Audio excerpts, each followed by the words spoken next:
Question number 2 part A हम लेते हैं। आपको बोल रहा है consider the following parallelograms, find the values of unknown X Y Z. ठीक है बच्चों, तो एक्स वाई जेड की आपको वैल्यू निकालनी है। ये आपका क्वेश्चन नंबर 2 का फर्स्ट पार्ट है, यहाँ पे मैं सॉल्व करता हूँ। ठीक है बच्चों, आप ध्यान से सुनिए। क्वेश्चन नंबर 2 को करने से पहले आपको ये दोनों प्रॉपर्टीज याद होनी चाहिए। प्रॉपर्टी नंबर 1, चलो इसको नंबर 1 बोलते हैं, इसको नंबर 2। नंबर 1 पहले याद करो, opposite angles of a parallelogram are of equal measure. ये तो सबको पता होगा, है ना। ऑपोजिट एंगल जो होते हैं पैरेललोग्राम के इक्वल होंगे, मतलब जैसे एक पैरेललोग्राम है ना, तो इसके ऑपोजिट एंगल कौन कौन से होंगे? जो आमने सामने होते हैं, है ना। चेक करो, angle B angle D opposite है, ये दोनों। ठीक, angle A angle C opposite है, तो ऑपोजिट एंगल तो सबको पता होगा। एंगल ए और एंगल सी ऑपोजिट है, यानी कि एंगल ए की वैल्यू एंगल सी की वैल्यू इक्वल होंगी। इसी तरीके से एंगल बी और एंगल डी ऑपोजिट एंगल्स हैं, ये तो सबको पता है। अब ये वाली जो प्रॉपर्टी, यहां बच्चे कंफ्यूज होते हैं, ये आपको पता होना चाहिए। Adjacent angles in a parallelogram are supplementary. क्या बोला? Adjacent angles in a parallelogram are supplementary. मतलब समझो बच्चों, सप्लीमेंट्री का मतलब है 180 डिग्री। सप्लीमेंट्री का मतलब है सम कितना होना चाहिए? 180 डिग्री। किसका सम?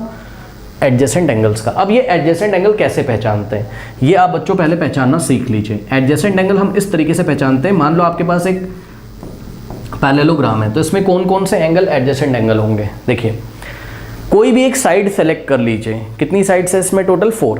कोई भी एक साइड सेलेक्ट करके उसके एंड पॉइंट्स पे देखिए कौन कौन से एंगल बने हुए हैं। मतलब समझो, जैसे हमने साइड ए बी सेलेक्ट किया, ठीक। अब ए बी के एंड पॉइंट्स कौन कौन से? ए और बी। तो बस एंड पॉइंट्स पे एंगल चेक कर लो, ठीक। तो ए बी के एंड पॉइंट पे एंगल ए है, एंगल बी है, तो बस angle A angle B adjacent angle होंगे। यानी कि एंगल ए और प्लस एंगल बी, इनका सम कितना होगा? These two adjacent angles are supplementary, तो इनका सम होगा 180 डिग्री, ठीक। सिमिलरली और कौन कौन एडजेसेंट एंगल है चेक कर लो। अगर आपने साइड बी सी सिलेक्ट किया है, ठीक। अब देखो बच्चों, BC के एंड पर कौन कौन से एंगल बने? BC का एंड क्या है? C और B, यानी कि एंगल B और एंगल C, ये दोनों क्या होंगे? सप्लीमेंट्री होंगे। यानी कि एंगल B और एंगल C का सम, सप्लीमेंट्री का मतलब दोनों का सम कितना है? 180 डिग्री है। सिमिलरली बच्चों, अगर आपने CD सिलेक्ट किया है, साइड CD सिलेक्ट किया है, तो CD के एंड पे क्या क्या आएगा? एंगल C और एंगल D, यानी कि एंगल C और एंगल D भी क्या है? सप्लीमेंट्री है। दोनों का जो मेजर होगा उसका सम कितना होगा? 180 डिग्री। सिमिलरली अगर आप AD सेलेक्ट कर रहे हैं, साइड AD, तो AD के एंड पॉइंट्स कौन कौन से हैं? D और A। तो D पे जो एंगल बना है, A पे जो एंगल बना है, उसका सम कितना होगा? 180 डिग्री, यानी कि एंगल A और plus angle D is equals to 180 degree. तो ये दोनों प्रॉपर्टीज पता होने के बाद आइए हम क्वेश्चन को करते हैं। अब बच्चों ध्यान से चेक करो, हमको 100 दिया हुआ है यहाँ पर, तो y की वैल्यू कितनी होगी? ये y किसके इक्वल होगा? चेक कर लो, y इक्वल होगा 100 के। Opposite angles of a parallelogram are equal, ठीक है। आप इसको इस तरीके से भी लिख सकते हो कि भाई angle D is equals to what? Angle B, है ना। चेक कर लो, या ऐसे लिखो, measure of angle D is equals to measure of angle B। M का मतलब measure, measure of angle D is equals to measure of angle B। Next step में मेजर ऑफ एंगल D कितना है? Y है, तो major of angle D की जगह Y लिखेंगे is equals to measure of angle B की जगह 100 लिखेंगे। तो इस तरीके से बच्चों Y की वैल्यू कितनी आ गई?